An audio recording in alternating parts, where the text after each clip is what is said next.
So here's the first exercise. Each person is going to take an opportunity, and you are going to identify a problem in your life. Please be circumspect in the problem that you identify. And then you're going to identify it to the table out loud, and then they're going to go around the table, and each person is going to tell you how to fix that problem. And you're just going to listen. Okay? And then it goes to the next person. Go ahead.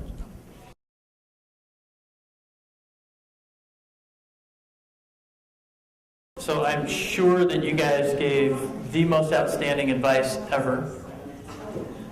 And I want you to pay attention to a couple of things. When you were the person who said the problem and then you were listening to the advice, what was your internal dialogue as you were receiving this masterful, life-changing advice?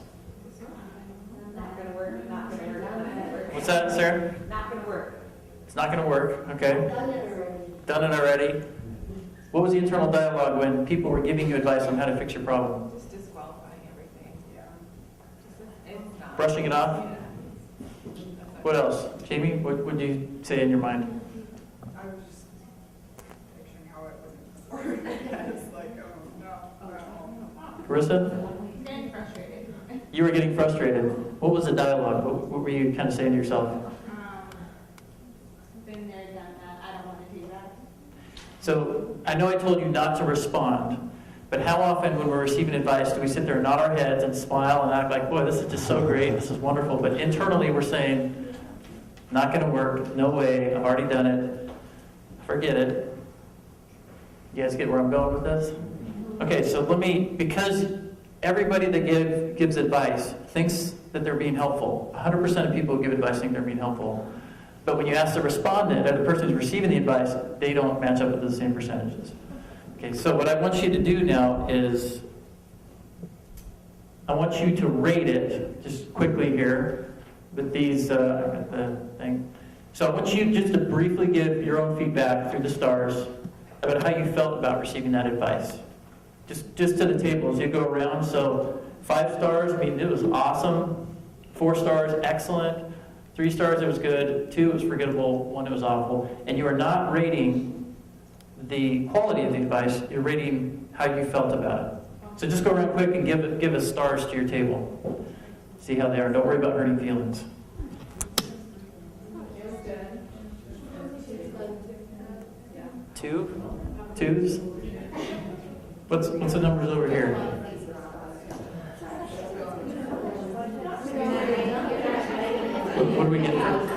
What do we get for numbers here?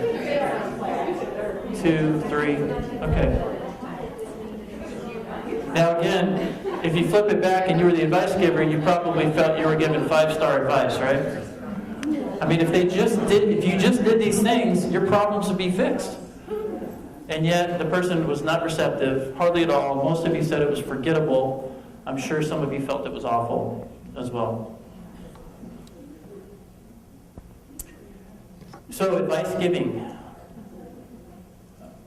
You can see the questions up there.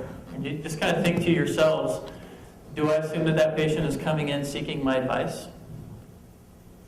I think we do that. When we get in this profession originally, this person's coming here to hear me tell them how to do it. I'll tell you a quick story. When I went on an interview trip to University of Nebraska for their MFT program, it was my first trip. They had invited me out, and I sat down with all these professors, very intimidated, and they asked me this question, and it was the best teaching moment I ever had. They said, "What is therapy?" And at this point, I had done no therapy. I had no idea what I was doing. I was just got my bachelor's program in psychology. So I tried to act really, really wise, and I said, I think it's where you sit down and you talk to somebody and you teach them and coach them on how to do things better. You kind of tell them how to fix things. And they just kind of sat there, stone-faced. And as it was coming out of my mouth, I knew it was the wrong answer, but I couldn't get the words back. And I knew I absolutely blew it. And not surprisingly enough, I did not get accepted into that program. But as soon as I walked out, I realized, you don't know a thing about therapy. Because that was completely the wrong answer. I actually had to go another year before I applied for the programs for the next round. And in that time, I started to work in behavioral health and started to learn a little bit more about what treatment and therapy was about. But Advice giving is something that we slip into frequently as therapists. It's just easy to come up with a solution. And so just kind of ask yourself these different questions, right? I'm sure, because I know I supervised a number of you, and we've all had this. How many of you get frustrated when, if they would have just followed the advice you gave them, their life would be better, and they don't, these darn resistant patients. And you grit your teeth, and you wonder, and you talk to your supervisor, and you just can't figure out why they're not doing it. And then this question, do I ever give bad advice? You ever given bad advice in therapy? I haven't. Because I don't think I have. But that's my perception. I've had many patients, I'm sure, as you just had this reaction, who thought, they're smiling, but inside going, I've tried that already. Why are you telling me to do something I've already tried? It failed. It didn't work. But they're not telling that to you out loud, and we're not having that discussion. Do I seek permission first before I offer any kind of advice? This, by the way, is also really, really great for kids, like your own kids, our own kids, teenagers. Before you want to leap out with some advice giving, maybe we just ask permission. I have an idea about something. Is it okay if I share it with you? That can open up the door. I've had some people say, no, I really don't want to hear it. And I still want to lean, I still want to step over the threshold, and I have to step back. So asking permission can be a great way to open up that idea. But advice giving is troublesome, to say the least. All right, we are going to jump to a video now. You're going to see an expert therapist here, Mr. Bob Newhart.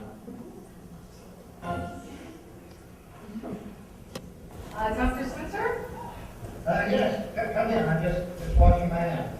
I'm Catherine Bigman. Janet Carlisle referred me. Oh, yeah. She'll be very delightful. Yes, that's me. Should I lay down? Oh, no, we don't do that anymore. Just have and let me tell you a bit about our billing.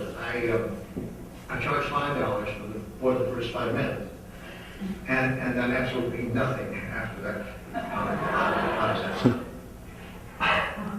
That sounds great. Too good to be true, as a matter of fact. Well, I can almost guarantee you that our session won't last for 5 minutes. Now, we don't do any insurance billing, so you would either have to pay in cash or by check. Wow, okay. And I don't make change. All right. Go. Go. Well, tell me about the problem that you wish to address. Oh, okay. Well, I have this fear of being buried alive in a box.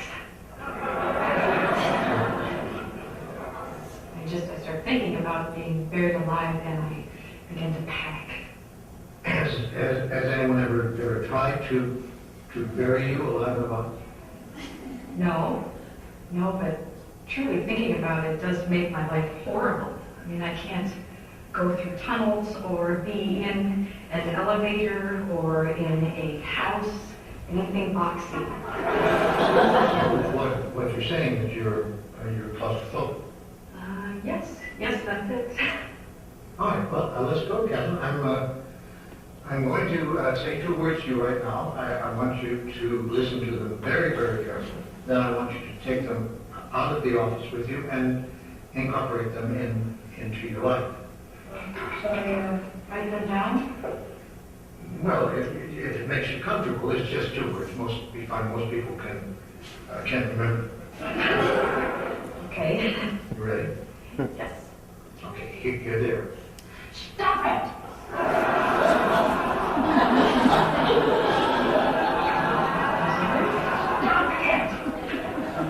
Stop it? Yes, S-T-O-P, new word, I-T. So, what are you saying? It's funny. I say 2 simple words, and I cannot tell you the amount of people who say exactly the same thing you're saying. I mean, this is not Yiddish, Catherine. This is English. should just stop it. There you go. I mean, you don't want to go through life being scared of being buried alive in a box, do you? That sounds frightening. Stop it! I can't. I mean, it's been with me since childhood. No, we don't go there. Just So I should just stop being afraid of being buried alive in a box. you go. Good girl. Well, it's only been 3 minutes, so that will be $3. But I only have a 5, so No, I don't get change. I guess I'll take the full 5 minutes. Fine. All right. What other problems would you like to address? I'm bulimic. I stick my fingers down my throat. Stop it!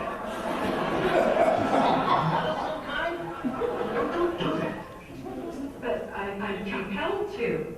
My mom used to call me Daddy. No, we don't go there. No, we don't go there either. But my horoscope did say. We definitely don't go there. Stop it! What else? Well, I have self-destructive relationships with men. Stop it! You want to be with a man, don't you? Mm-hmm. Yes. Well, then stop it. Don't be stupid. Hey, I wash my hands a lot. that's all right. I wash my hands all the time. There's a lot of germs. Yeah, don't worry about that. I'm afraid to drive. Well, stop it! How are you going to get around? Get in the car and drive, you kook. Stop it! You stop it! What's the problem? Yeah. I don't like this. I don't like this therapy at all. You're just telling me to stop it. And you don't like. No, I don't. So you think we're moving too fast? Is that it? Yes. Yes, I do. All right, then let me give you 10 words that I think will clear everything up for you. If you want to get a pen and pencil for this one. Right? You ready? Right here are the 10 words. Stop it or I'll bury you alive in a box!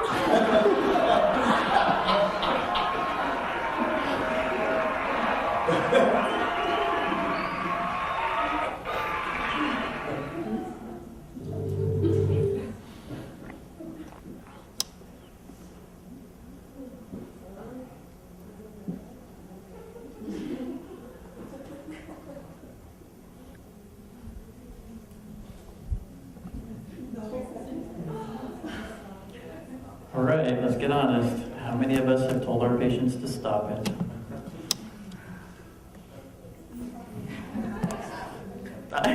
We all have, haven't we, in some form or fashion? Stop it! Stop it. Okay, so today's topic, we are talking about solution-focused therapy, and talk a little bit about what is it. Really, the idea here is getting away from being problem-focused and trying to center somebody's attention and energies into solutions, into looking forward. And really, this is intended to be a very brief type of therapy.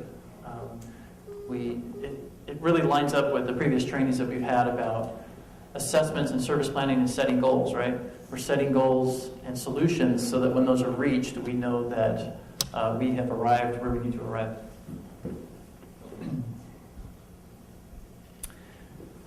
So how does it work? You can think about problem states that we might have in our own lives, even with the most difficult problems. They don't happen all the time, or the intensity of them may be less than they are before. And our real focus is, how do we help get the microscope? How do we help get the lens around those times when things are not as severe or when they're not happening? There are a few conditions that are very chronic that seem like they happen all the time. Something that comes to mind is chronic pain. when the pain is just shooting constantly. So we may not be able to find a time where there's no pain, but we might be able to find a time when the pain is less or when it's not quite as intense. And so we're really trying to focus on some of these other things. You guys think about other really chronic problem stages that seem to happen in the person's mind all the time. Depression? Divorce and custody issues, yeah, that can be a pretty chronic, ongoing thing. Anxiety, yeah, how about over here? And these not only just behavioral health things, but just problem states that people have. Finances. Yeah, I was thinking about that too, right? Poverty, real serious poverty. That's going on, crushing poverty. Relationships, like codependence. Yeah, your family relationships are ongoing, constantly going. Chronic pain. Chronic pain, yeah, which we talked about. So the history of solution-focused treatment really kind of centers and is credited to these two, Steve DeShazer and Insu Kim Berg. And they were in the Brief Therapy Center. And what it talks about here is that it's really a strengths-based approach, and it emphasizes the resources that people invariably possess and how they can be applied to the change process. Now, we've talked about this a little bit before, but I want to bring it up again. There's really four main things, and there's probably more than that, but there's four things that get identified that I've seen in some research that shows how does a patient change? What are the major factors that help a patient to get better and to change?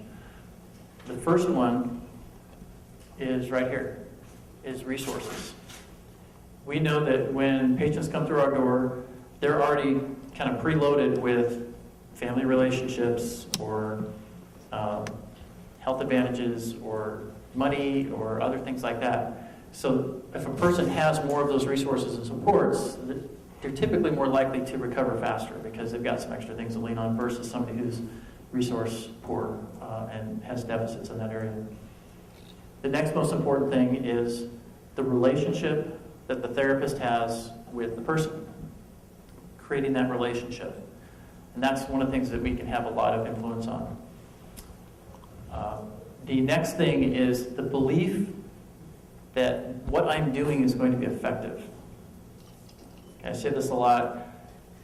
If you go onto a car lot and the car salesman really doesn't believe in the car they're trying to sell you, it's going to be really hard for them to convince you. But if they're very passionate about it and they can tell you a lot about it and they have a lot of confidence, it can certainly carry a long way. And the very last thing is the type of therapy that you select. Very, very small. So where do we spend all of our training? Learning about therapy techniques. So I want you to be aware that there are other things that we do, and solution focus helps us to get focused back on identifying resources, identifying solutions, identifying times where things have gone better. I actually have asked a couple of therapists, I said, what is it that you've noticed that's helped the patients who are progressing the most? And I was talking to Anna Joyce about this once. One of the first things she says is, I get them connected with case management, and when they get extra resources and things, it helps so much to just get them into place, right? You're talking about that? Maslow's hierarchy of needs, right? If the resources aren't there on the bottom, it's very, very difficult to move forward. So here's our friend, Dr. Albert Einstein. We cannot solve our problems with the same thinking we used when we created them. Patients sometimes can come in and just want to keep talking about the old problems and stirring over the old stuff, which is how the tape runs, which is how the wiring is. And if we just sit there and listen to it and hear it, that's not always cathartic. That's not always a solution in and of itself. So solution focus tries to get it to a different place.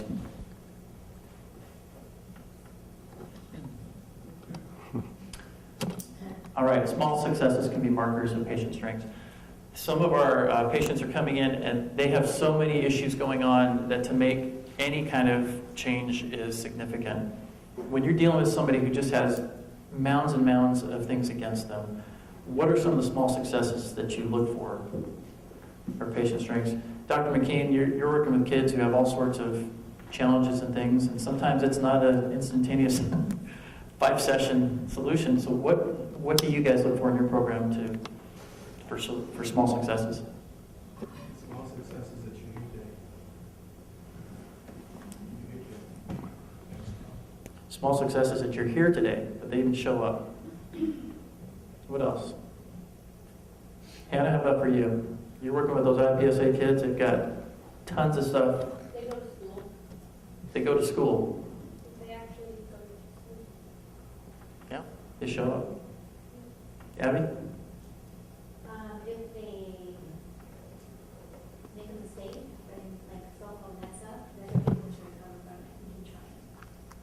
They don't keep sliding down the mountain when they trip a little bit. Good. Sarah, Hesser.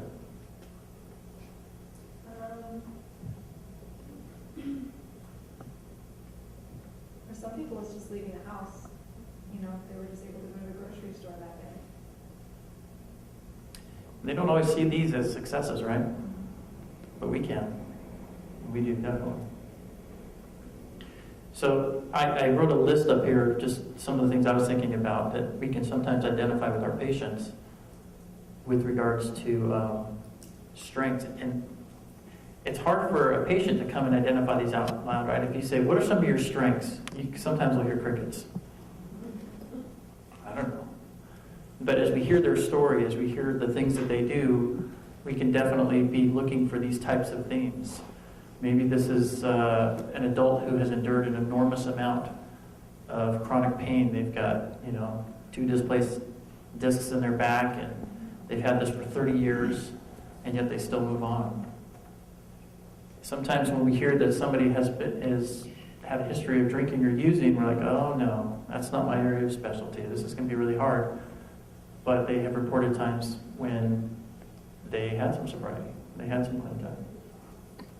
Any other strengths that you guys can think of that you pull out of a person's story that they're not even aware of, that isn't on here? So Cynthia, you work with our all-text population, and they've got a lot of things against them. What kind of strengths do you hear when they're talking about their stuff? Overcoming family situations. Sometimes they don't have the connections with their family members anymore, and so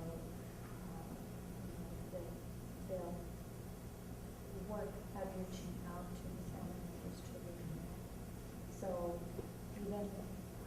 even a phone call to a family member, even if the family member didn't answer, or if the phone number they dialed was not correct.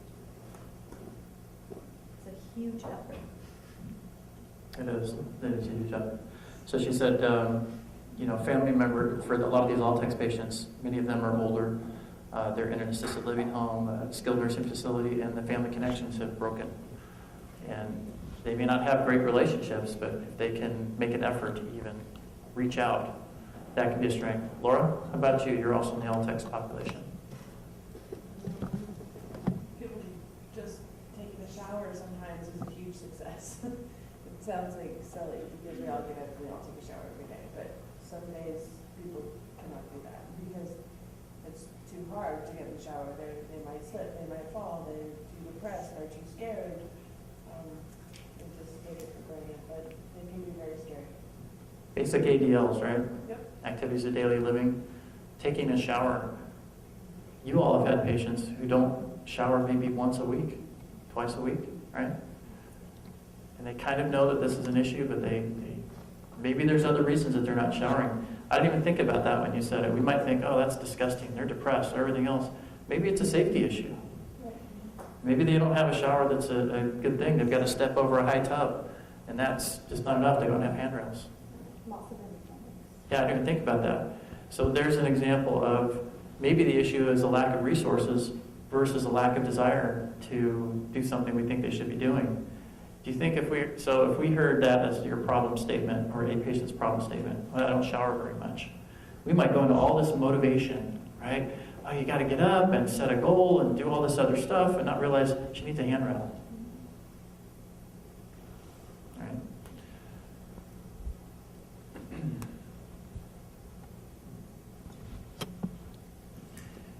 So as we were talking about some of these smaller successes that come around, showing up to school, taking a shower, showing up to the IOPSA program when they didn't really want to, et cetera, taking their medication. Sometimes it starts really small, but over time they start to build these successes, and the next thing you know, they're building massive sandcastles with intricate stuff. But because along the journey they don't realize the progress, they have a hard time seeing that. They still think they're doing this. So the increasing of hope is huge, because hope drives a lot of good behavior, right? So I thought, hey, let's get some motivation here. We've got a couple of neat people. Dr. Martin Luther King Jr., if you lose hope, somehow you lose the vitality that keeps life moving. You lose that courage to be, that quality that helps you go on in spite of it all. And so today, I still have a dream. Lots of small successes he had to overcome, and we know the great work that he did. This is Viktor Frankl. Who knows who Viktor Frankl is? All right. Josh, Viktor Frankl is who? He was a survivor of the concentration camps. He wrote Man's Search for Meaning. He was also a therapist, great logotherapy. All right, so Viktor Frankl, Man's Search for Meaning. Great book. If you've not read that, and you just want to feel a little bit better about life, read that, because you can't believe this stuff. He was in a concentration camp and just saw unspeakable horrors. When we are no longer able to change a situation, we are challenged to change ourselves. And this other one, those who have a why to live can bear with almost any how. So I remember that book. That was a great book. What was interesting is everybody was pretty much under the same circumstances, right? The same type of bunks and lack of clothing, lack of food, and everything else. He said there was something interesting. You could almost tell when a person was about to die. They almost just gave up the will to live, and then they would die. He said, but strangely enough, some of the people who survived the most were people who did things like share their food with other people. They're very, very minuscule bits of food. They tried to help and serve and do some other things. They found some positive activity to go about. And of course, John Wayne. I have John Wayne in here. Tomorrow hopes we have learned something from yesterday.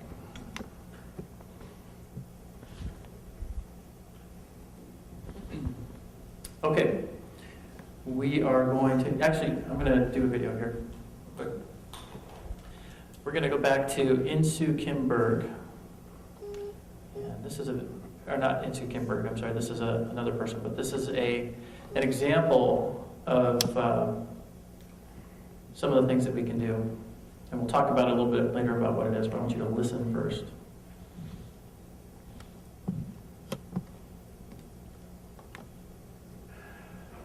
Let me ask you what may sound like somewhat of an odd question, okay? But it goes like this. It's actually called the miracle question. So what I want you to think about is, we finish our interview and you go on home and finish what you need to do today. But eventually, the end of the day will come and you're going to go to bed and go to sleep. I want you to imagine that during the course of the time that you're sleeping tonight, a miracle happens, so that some of these problems that you're feeling and the stress that's going on for you are gone because the miracle happened.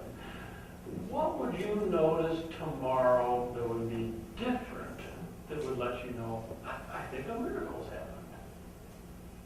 Maybe if my parents would let me make my own decisions and just approve of everything I do, that'd be a miracle in itself. And being able to kind of do my own thing, being more of an individual, I guess.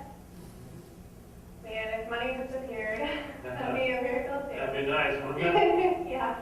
And schoolwork, that'd be great if that kind of lightens a little bit. Same time, like in the end, that really would help that well, but it'd still be kind of cool. What wouldn't help out in the end? Yeah, schoolwork just disappeared.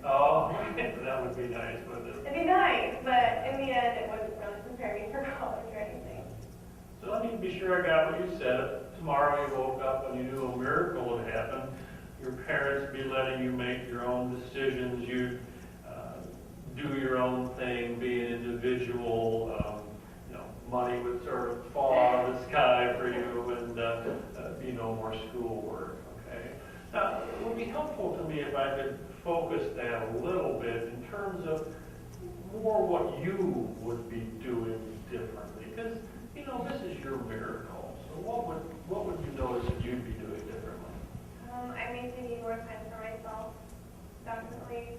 Really lately, it just feels like I have no privacy, and I don't sit down and just relax. I always have to be busy. And, yeah, can't really talk. So more time for yourself, more privacy, you said. Anything else that you notice you'd be doing differently?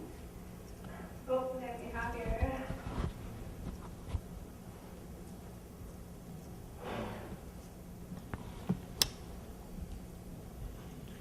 That was some pretty great advice, wasn't it? And he didn't give any advice at all, really. What did she give him?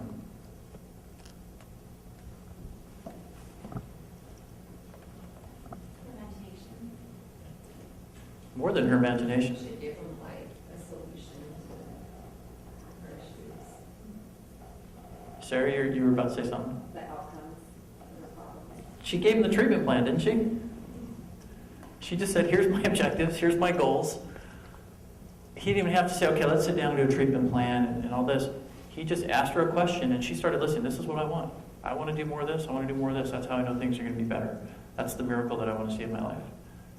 Didn't take him a lot of effort. He didn't have to pull. He didn't get this, I don't know what he wants.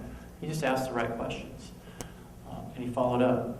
Did he try to enhance her question? Did he try to put some steroids into her stuff, tell her how she should do it?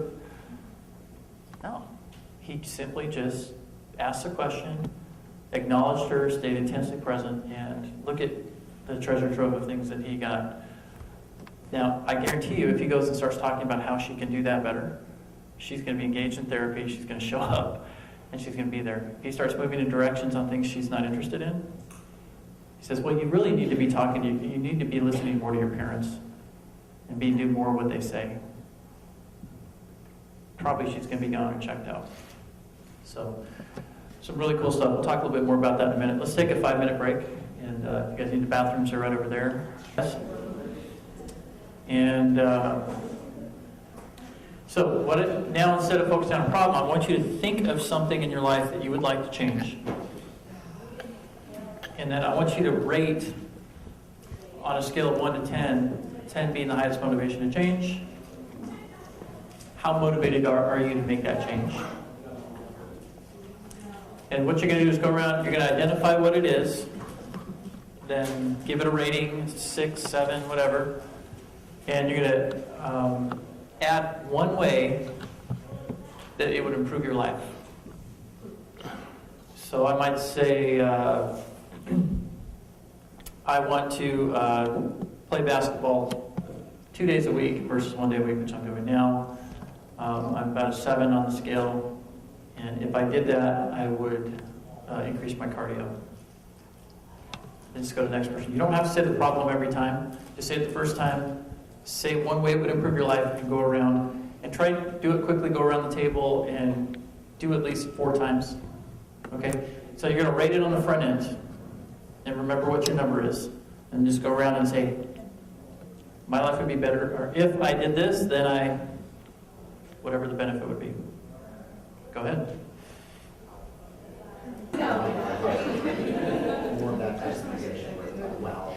So now, remember your initial motivation number that you had for the change before you did this. What is your current motivation number? Has it changed since you identified a couple of improvements, ways that would improve your life? Does anybody have more motivation than they had before? What would you rate it? So Abby, you nodded yes. What was your initial number on your change? And what is it now? Patty? Or Tricia? Mine was like a 5.5, and I think I've rated more of like 8 now. Okay, Dr. Hegner? Mine started off pretty high, but it bumped up a bit. It was an 8 and it's bumped up to a 9. Okay, good. Roxanne? Same thing. It's already pretty high in 8, but I think it goes to a 9 as well. Okay. So it seems like everybody at least had an initial feeling of higher motivation after you talked about how making this change or this solution would improve your life. How can we parallel that into therapy when we're working with our patients? Have them talk about what they want to change is important to them. You know, what would be different about your life if you were to make that happen? If they're talking about how that's going to change their life and improve their life, you guys have just shown it, improved it. When we talk about how it will be more positive, it tends to have a higher positive rating. Anna, what about you? How else can we do this in therapy?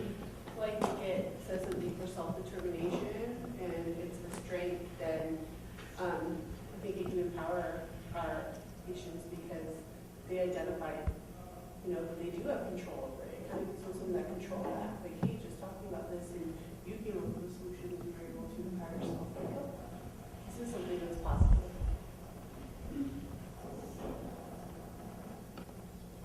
Let's see, where was Mr. Edison? We cannot solve our problems with the same thinking we used when we created them. So here already the mind is changing and thinking of different ways to get there. It's so tough to tap into a person's motivation. And here they start talking about it and saying, these are the things that really drive me and motivate me. Some of you started out with a certain thing. I heard things like, I want to maybe exercise more, I want to eat different, I want to do something else. And I bet as you started talking about the benefits, maybe some ideas came into your mind about, I probably could do this, and that would help me exercise more. Not just the benefits, but maybe I'll do that. And maybe some of you even had some commitments come into your mind. Like maybe today, I'm going to do this after I leave, hopefully. If we can extract that out of patients, they're the ones designing their own treatment plan and their own homework. We're always talking about plans at the end of sessions, right? People should have something to do that's different. Otherwise, we just had a very nice conversation. This is a great way to help elicit some of that things. If they talk about something they want to see different, how would your life be different and better if that happened? We also have to recognize their life may not always be better if they make that change. Sometimes the change they want to make can make things worse. Right? If I'm really motivated to leave an abusive relationship, leaving may have other risk factors than just I would be happier, I would be safer, I would be whatever, because there could be a danger coming there. So we have to make sure we're aware of all sides, but getting that motivation is so important.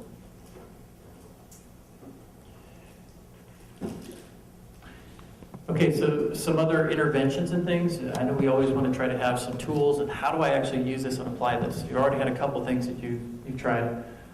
We want to find the exceptions, right? And a similar word to exceptions is exceptional. When is this person exceptional in this area?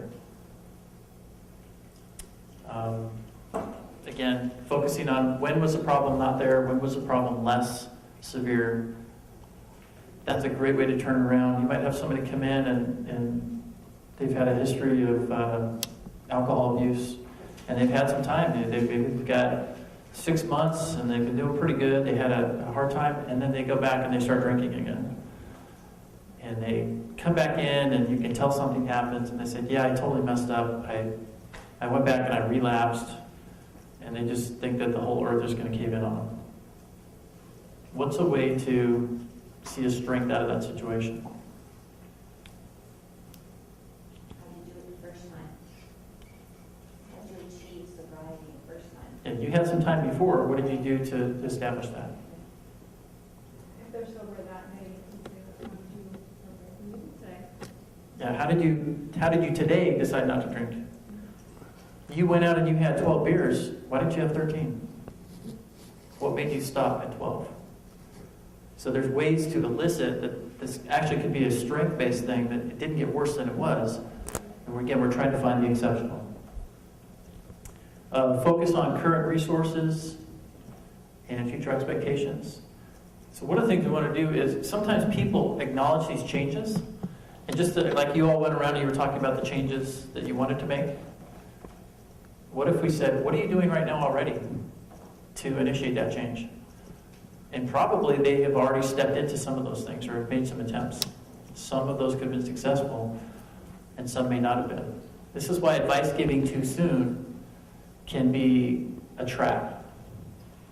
Because if I'm offering advice for things they've tried that have failed, I lose credibility in their eyes. Why are you telling me to do something I don't want to do? Remember the feeling you had when you just received unsolicited advice.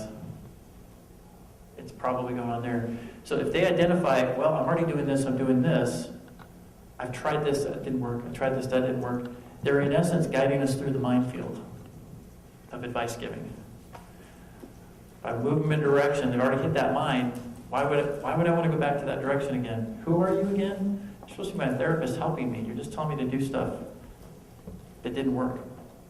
So this also highlights their strengths and their motivation. If how far along are they already in their change? Maybe they've already started to try. Focusing on the expectations. How does that inform the patient when they start talking, or the exceptions? How does that start to inform the patient when they talk about the exceptions? Jamie? Shows them that they are capable of getting to that goal, accomplishing that goal, because they've done it before, they have done things that will help them to reach that goal. Yeah, we talk in here a lot about, some of you have had some evaluations recently. We do this thing in Traction, where we evaluate people on a GWC. It's called, do they get it? Do they want it? Do they have the capacity to do it? So what you're talking about is maybe they've shown they have a capacity to do whatever it is they've done before. And as they talk about it, they realize, oh, maybe my life isn't as hopeless as it is. That's one of the key symptoms of depression, right? Hopelessness. So we forget the times that we were successful. I would say confidence. Like you said earlier, you know, if we're able to manage 3 out of, or 1 out of 4 to 5 days, or they were able to do it 1 out of 4 days or whatever. I mean, that to them is you know, giving them confidence that they can do it. That gives them confidence to know that they can do a little bit more at a time. So. Who's got really young kids in here? Let's see, Lauren, you got some young kids. What do you do when they do something successful? Point it out and celebrate with them. They don't get that phrase very often. High fives, way to go, fist bumps. Handshake, things that get longer and longer each session. Yeah. Why do we stop doing that with adults? Good question. Isn't it nice to receive that? So when we see them do something successful, you know, acknowledgement of that. Sometimes it doesn't necessarily have to be a high five or whatever it could be, but just pointing it out and then having them come to the conclusion, what does that mean? Boy, you're so great. You do everything you want to do. Don't overdo it. But, wow, you got out 2 times this week? You haven't been out for 3 years, and you got out of the house 2 times this week? Wow. Now I say that, and then what happens in their mind? Hopefully. Hey, hopefully they'll repeat that. I got out of the house 2 times this week. I haven't done that in 3 years. And then hopefully there's some sort of positive statement that will follow that. I guess I'm making progress. Instead of me having to be the judge to tell them they're making progress, I'm just pointing it out. I'm noticing it. And that's one of the key things in solution focus is you're noticing the times that they've done good things. You're helping them to talk about the successes themselves. How does a patient identifying the current efforts inform the patient and the therapist? I already kind of went over this again, right? They give us the minefield. They give us the map. And it's better to follow where they have already been successful than to try to create new ones and potentially hit unseen landmines. Here's another great effect of solution-focused therapy. This is very similar to motivational interviewing and some of the other ones, is they are the expert. It's not our job to tell them what to do in their life. They're the expert on what works and what doesn't work. Our job is to help them discover it and discover ourselves and encourage it.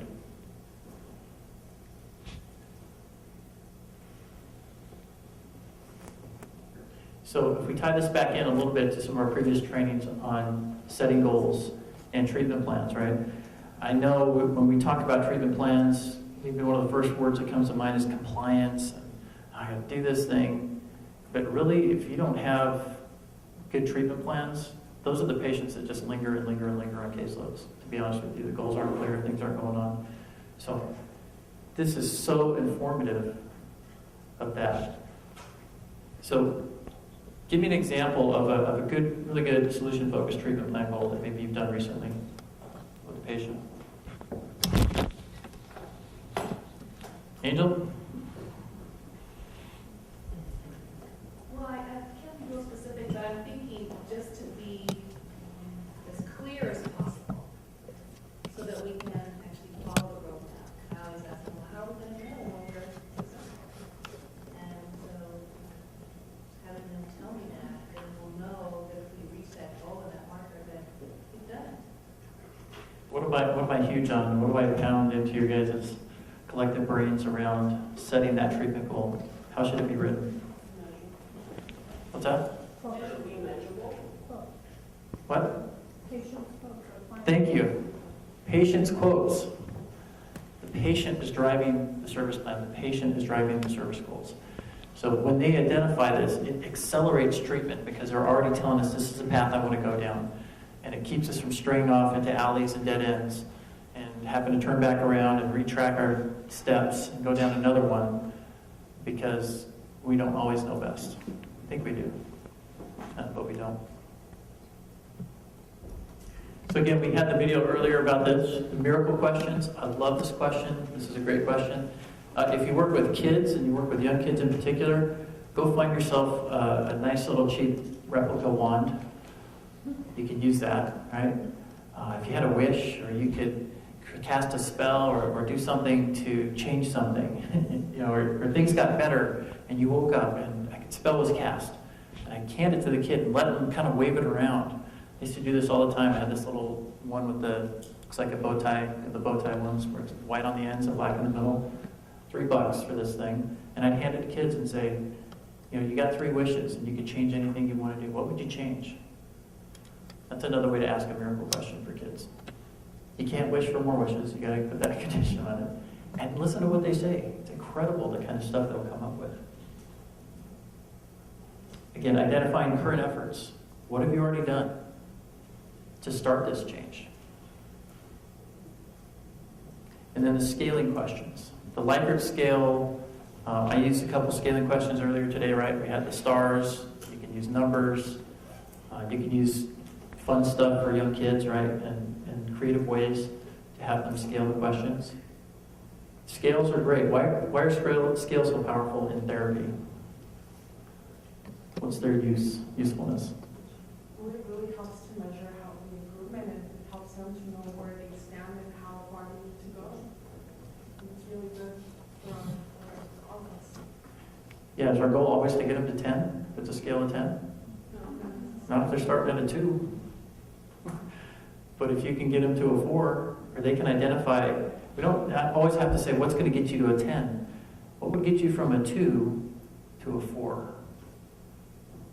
And that's a solution-focused scaling question, right? How can you improve just this little bit, the small successes? If they can get to the 4, great. What's going to get you to the 5, the 6? What would be different?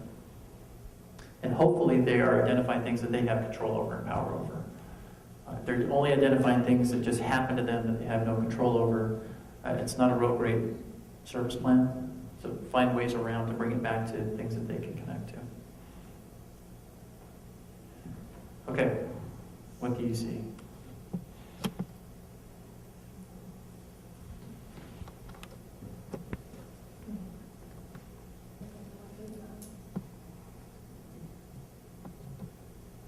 Look in his eye. What do you see? And then look at his nose.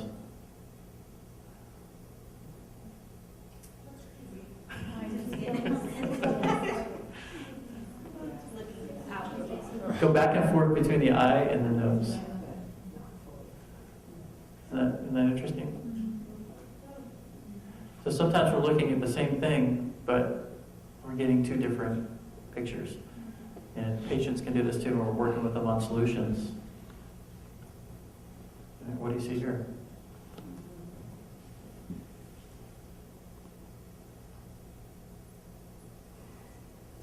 People are in the audience.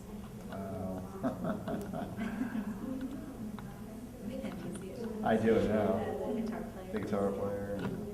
You see this guy with the guitar? This person over here with the hat? She's standing in the doorway. Or is it two older couples? Or is it a chalice? So sometimes we're looking at the same situation and we're calling it one thing and they're calling it something else. This is an old classic psychology 101. You should recognize this. How old is this woman? Depends how you're looking at it. Do you see both women? Yeah, you should know this. This looks like the eye of an older woman and a mouth. Or is it a younger woman back there? Okay, so here's a quick exercise I want you guys to do, and I'll just have you each shout it out into here. So here's some pretty common situations that we run into that are very problem focused. These are things that people will come in and present trauma histories and all this stuff. How can this be reframed as a potential strength? Okay? So we've got my stepfather abused me. Anna. You survived it? Okay, I can't sleep. My daughter's in prison. Ellie.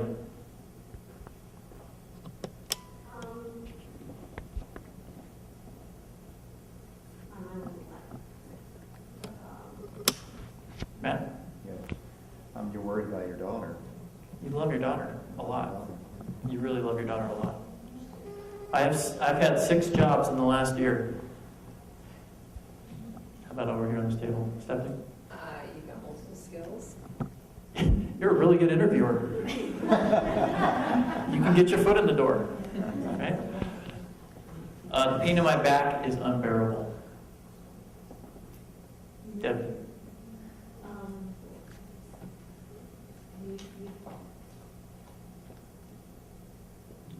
My mind just went blank.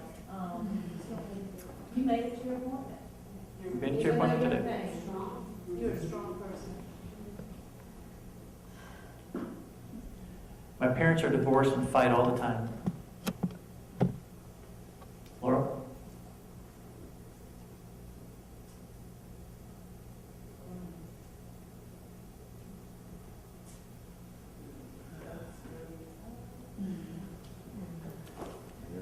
Matt? Your parents are very passionate.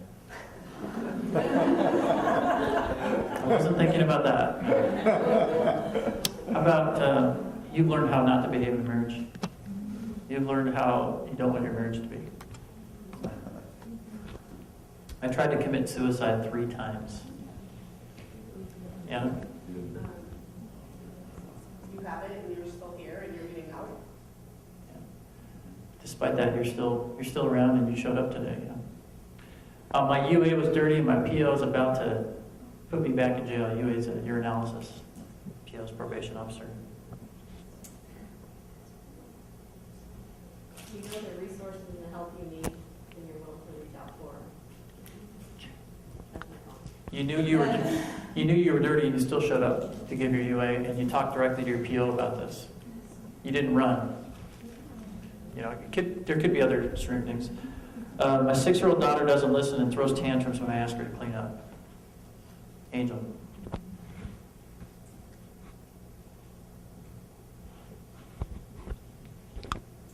You have a lot of patience. You have expectations for your daughter to get the room clean, and you're sticking with it. Yeah, something like that. I mean, there could be any number of ways to kind of reframe and re-see things. My wife is she's one of the best at this. I'm telling you, I don't know where she got this attitude from, but I love it. She says, you know, the inevitable thing when you got a family, we got 4 kids in the family, so we got 6 in the home, and the dishes, you barely see the bottom of the sink. And the dishes will be piled up, and you know what she says? Dishes mean that we ate and everybody's here. Just solution-focused interventions with patients that have been successful. Obviously, we're not giving any PHI information. Don't give us names or identifying stuff, but something that's been successful. Dr. McKean, do you have maybe an example of a time you've done that? Well, we have one family whose a kid was gang involved. He had basically a contract on to be killed. And his parents said that our goal is we want our son to survive to his birthday. He's 19, he's in college. Family is coming back together. It was a very specific goal. We looked at him in the face and said, we want you to live. And he agreed that was Clear solution. Pam.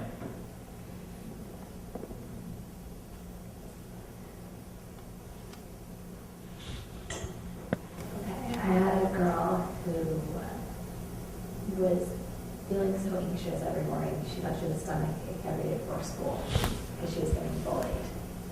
And I taught her MTCBT based. It was one of those things where grandma wanted her to go to school in the morning, and the goal was for her to get to school. And they bought into the whole fact that working together as a team could change things.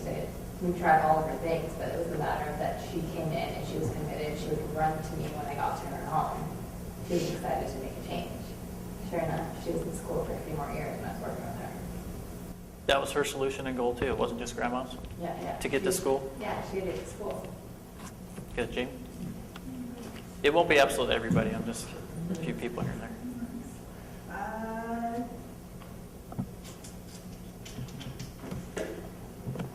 I had a kid who had a hard time going to the bathroom because he was very afraid of it. So we talked about, why it's beneficial to be able to go to the bathroom without your grandma coming with you. And we eventually worked through why he was afraid to go to the bathroom. And he was only motivated to talk about why he was afraid because he was like, I can't have grandma come to the bathroom all the time. So instead of talking about the fear, what did you focus on? Why it's important for him to be able to go. So again, that's kind of going back to having them talk about the reasons why it's important to make the change, why it's important to do the thing. Sarah? So I used a variation of the miracle question with the sibling group that I had. It was kind of loosely based, but I basically asked them, you have this key and it unlocks only one door in this big old castle. So you're going through this castle, trying all the doors, and you finally find the door in which the key fits. You open it, and inside is the one thing that you always wanted, the one thing you always thought would make you happy, and then money can't buy. What is it? And I had them kind of draw what it was, and for one kid it was love, and for the other it was freedom. It was really great getting them to open up about what they wanted out of therapy and what they wanted out of their family. All right. Just a second. Can you see the imagery of that? This little kid, they're walking through this castle. What's the castle like? You were a little more descriptive when you told me, but she gets to the miracle question in a fun, creative way. So it doesn't have to just be when you wake up in the morning. Find ways that fit the patient that you're working with, culturally, age-wise, whatever. A client that is trying to leave an emotionally abusive marriage and identified a lot of the reasons why she can't leave this marriage yet. But we've also identified what she needs in order to be successful to do that. Well, she actually was able to get divorce papers signed and now has a job. And now she has a financial need to move forward. What was her goal? To be able to leave the husband. And what was the benefit she identified if she left? Peace of mind, happiness. And she now can do that because she's got the job. And now that's going to enable her to continue moving forward. Laura, you knew it was coming.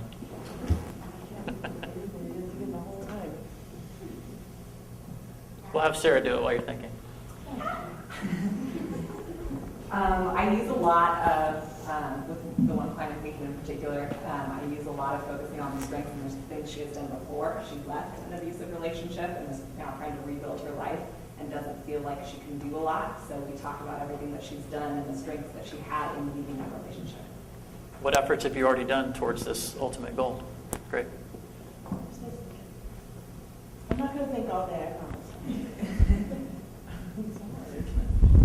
Let's go here. Something solution focused to success. Okay, let's see. A client of mine who has autism had also anxiety symptoms.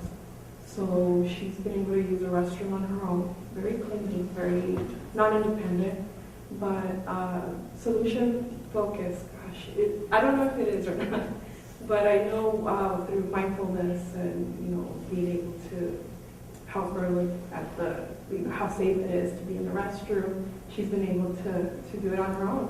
But I've used a scale, like we use a scale from the mom's report. It seems like she wasn't as bothered to go in and more comfortable. Little by little was able to just be in there without mom. And then finally able to just do it on her own whenever she needed to. So, yeah. So the scale question also identifies the progress and the small successes. Right? So even if they're not aware of it, I went from a 4 to a 5, right? And we're used to this. I mean, we're trained up with this in school. You turn in your little quiz and you get a grade. So they're kind of grading themselves. So that works really, really well with kids. Tricia. And then back to Laura. Are you ready? Your finale. 17-year-old male who was held back twice in 6th grade. They pushed him through 8th grade into high school because of his age. So he was a 16-year-old coming in as a freshman. And he was coming back into therapy, actually, and his goal was to make it through his freshman year. Because as far as he was concerned, he wasn't good enough to do it, but he wanted to show that he could do it.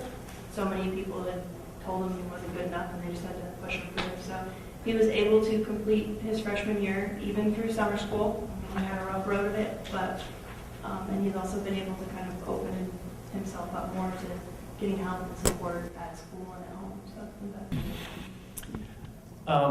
So hopefully you guys, obviously, a lot of this was familiar. Maybe you've been doing some of these things and you weren't aware that it was solution focused, or you were aware.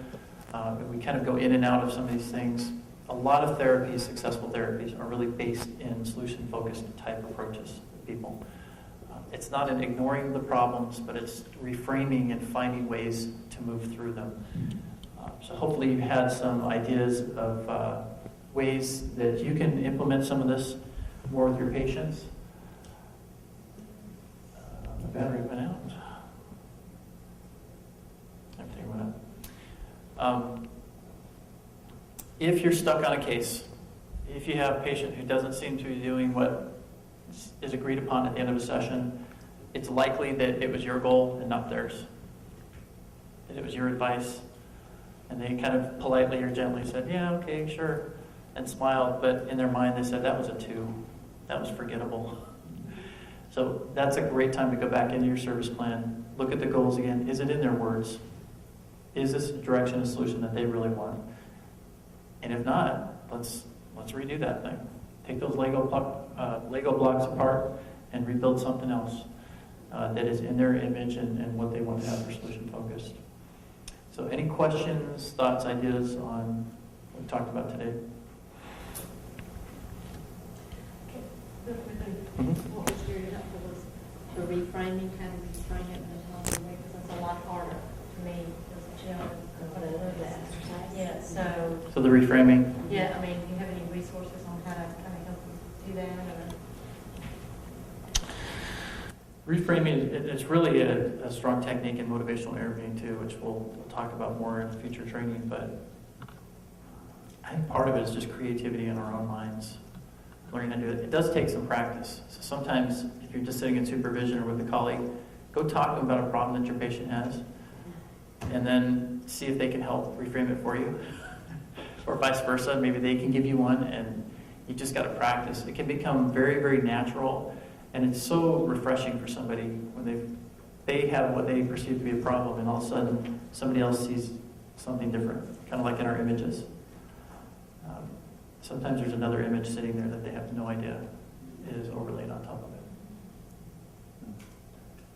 Any others? Any other ideas?